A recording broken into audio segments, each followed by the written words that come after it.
Welcome. I'm Queen Mother Imakhu, and welcome to Menw, which is part of Shenu living philosophy and motivation from a Kemetic perspective, sharing the wisdom words that came out of what was known or what is known now as ancient Egypt, but we know the original names were Kemet and Tamera, uh, Tameri, and hoping that you're able to apply the wisdom that is shared here to your life today. Certainly, the wisdom is timeless. Now, I want to take a minute and explain a bit about myself.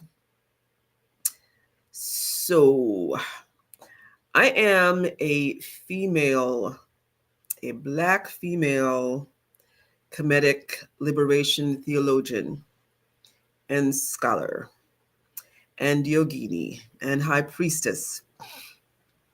What does that mean?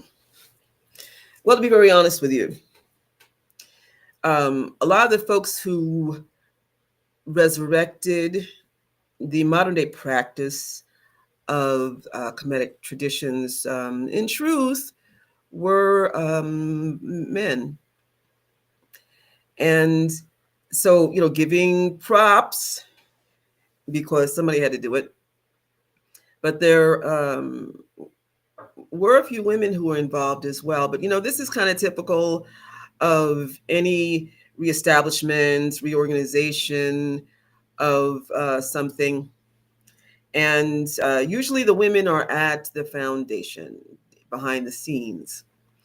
And, I've had many, many years of practice and of experiences in other African traditional religions, other religions. I've been able to do a lot of comparative study as a scholar, as a minister, as as an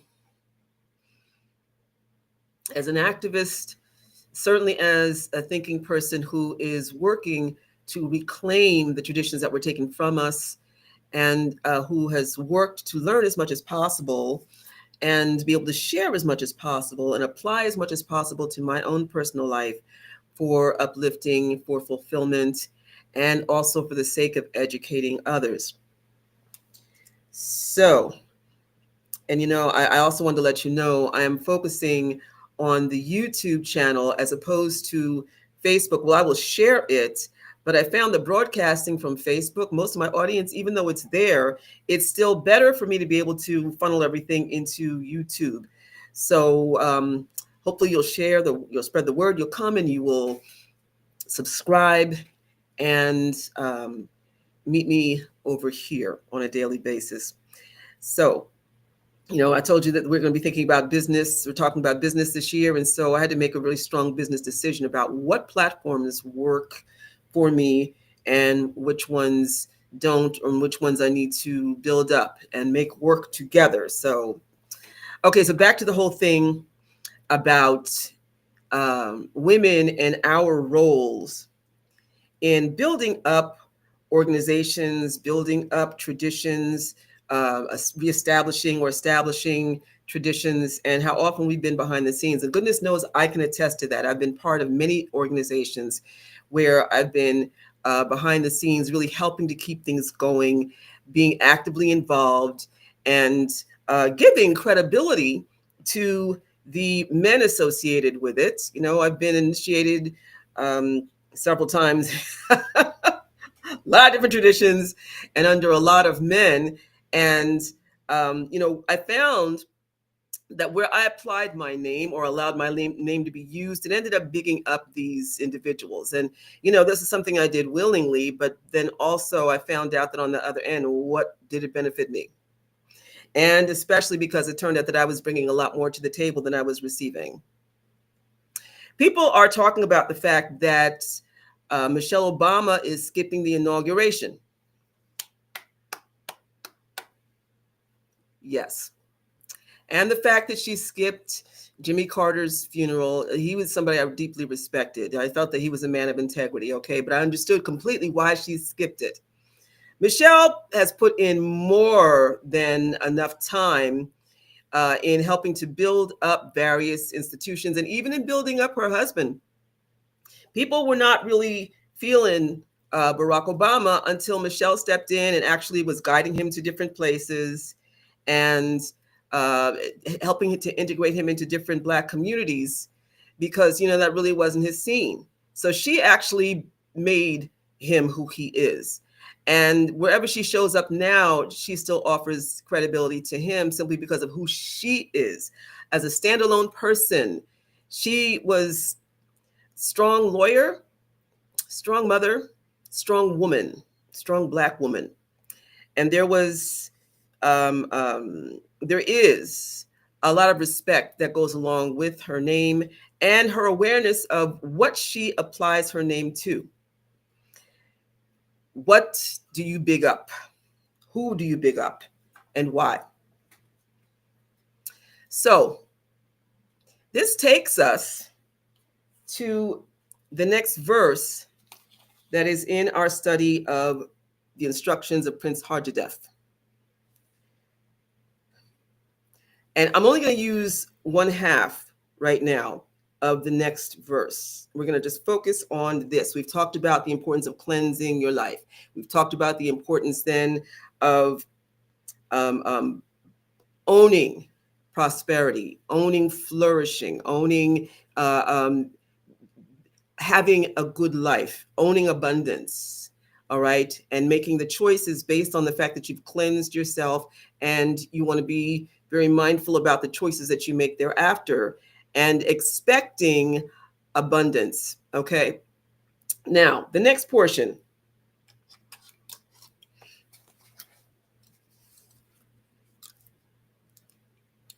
And this little phrase here is so significant. And then also talking about founding a household, okay? Make your life prosperous and then found a household, okay? So now who do you found the household with? Take a hearty wife.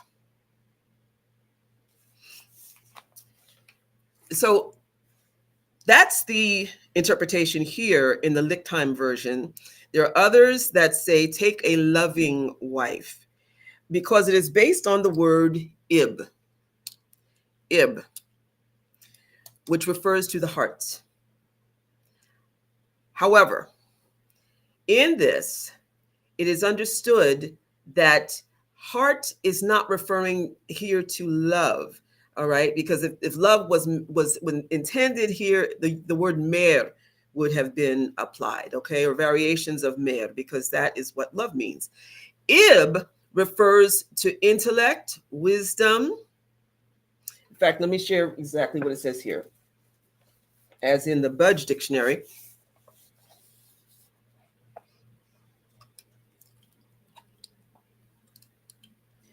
ib,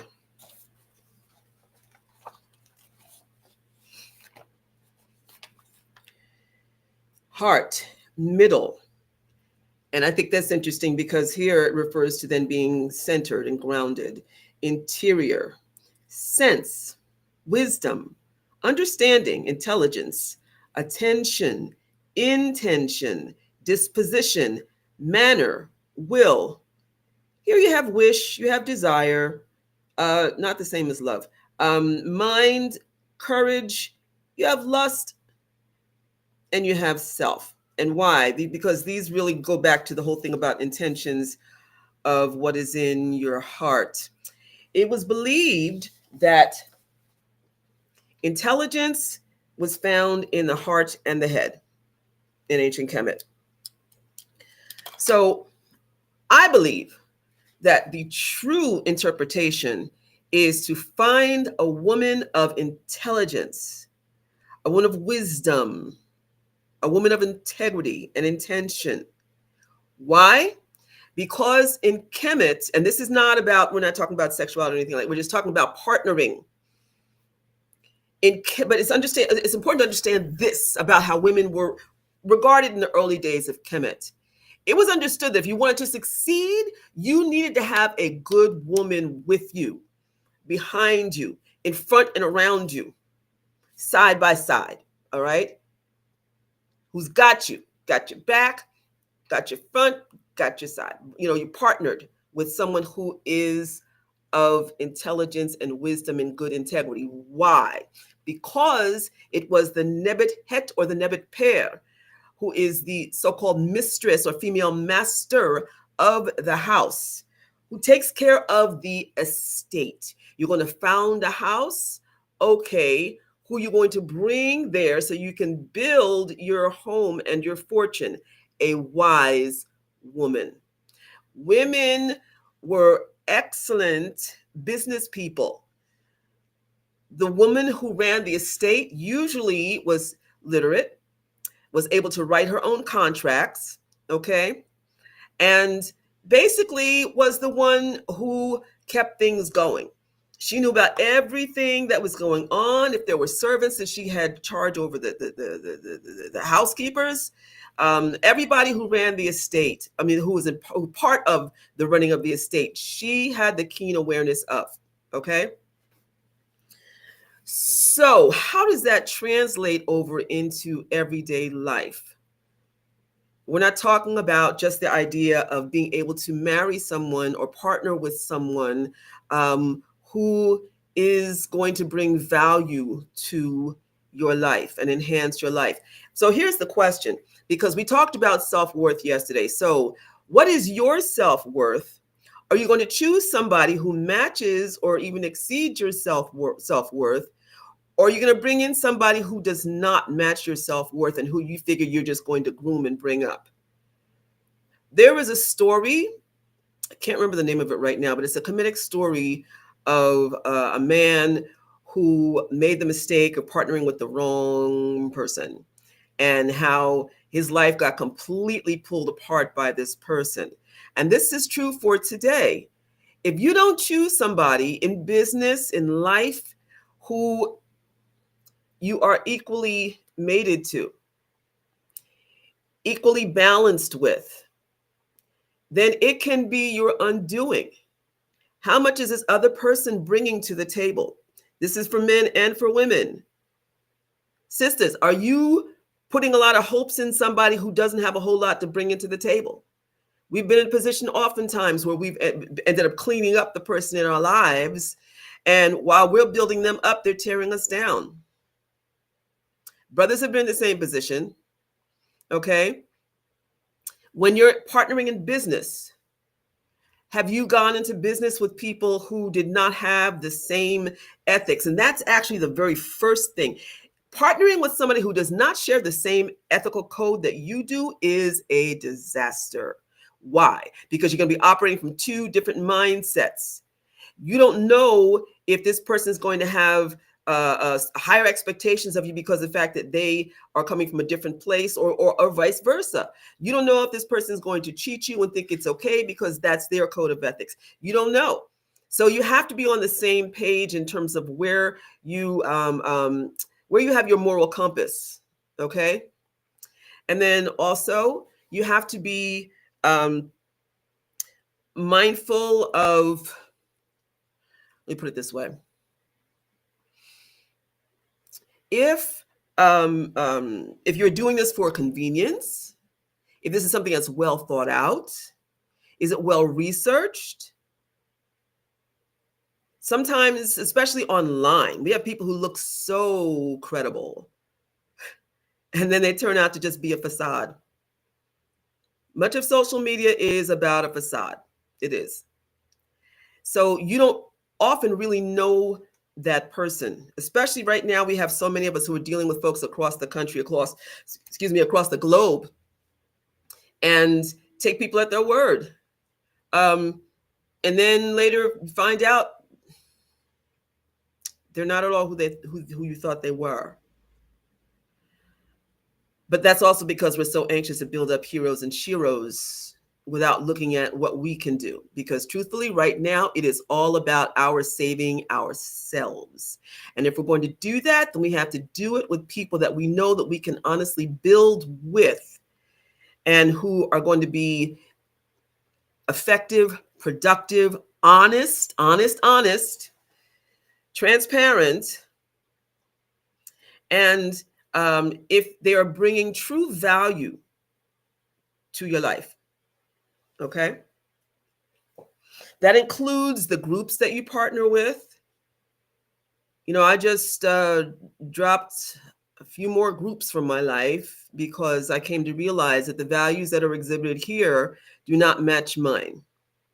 And also, this is another situation where I, as a female, am bigging up somebody who is not necessarily worthy of having my name attached to the organization or to them. Yeah, listen, I've been doing a whole lot of processing. As you all know, I've spoken very honestly about how much damage has been done through many of the conscious communities and also the ATRs. And the ones who have been damaged the most have been women, truthfully. And I've decided not to pour any more energy into that. And truthfully, the things that I have learned as a Kemetic faith practitioner, as a scholar, and as a Kemetic liberation theologian, and I don't think anybody else has used that term, but that's where I stand with this, because I feel that these philosophies are definitely the earliest liberation theologies that exist. The work that has happened, the learnings that have taken place have been all on my part. This is on my dime, my experience, my research, not anything anybody else poured into me. I ended up pouring into a lot of the folks who initiated me, believe it or not. And then there's a sense of loyalty and keeping your mouth shut because the fact that you've been initiated by these individuals. No, no, no, no. So, yes, who you choose to partner with.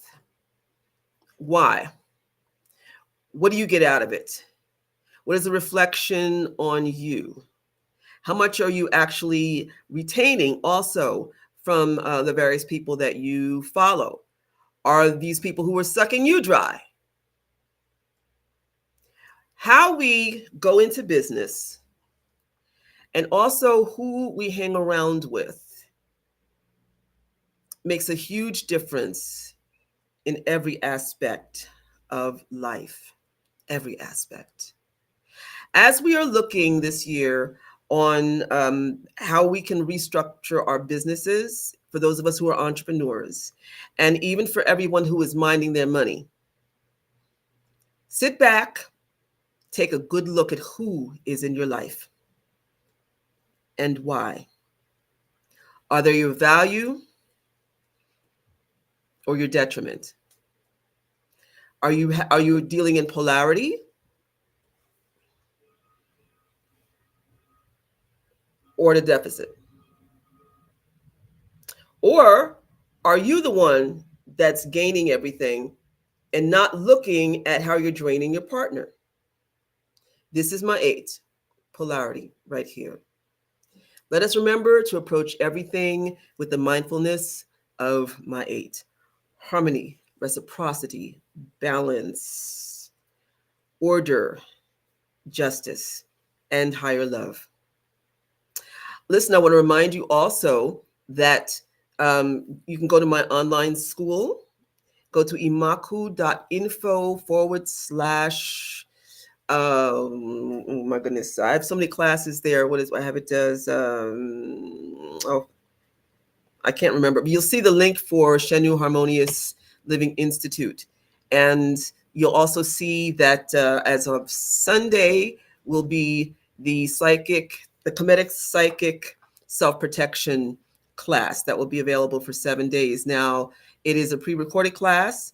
I should also let you know that, yesterday I talked about the importance of not getting caught up in vengeance. And I do believe that because you can get carried away. But I do believe in self-protection.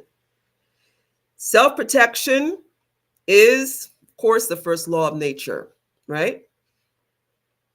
So to be forearmed is definitely to be, forewarned is forearmed. And to have the knowledge of what to do to keep yourself safe and deflect any negative energies coming at you and avoid those who don't have good intentions for you. That's all going to be shared, again, from a Kemetic perspective, which is extremely powerful. All right. So much love. Oh, yes. Wait. And please visit my online store where I have my products, my dolls and so forth, and my art. All right. With that, I'm going to Say, have an excellent day. Heru ager, merea, which means much love. Heri, which means be at peace. Teni, which means be accountable. Jebewi, which means to show mercy in the right places. All right. Much love.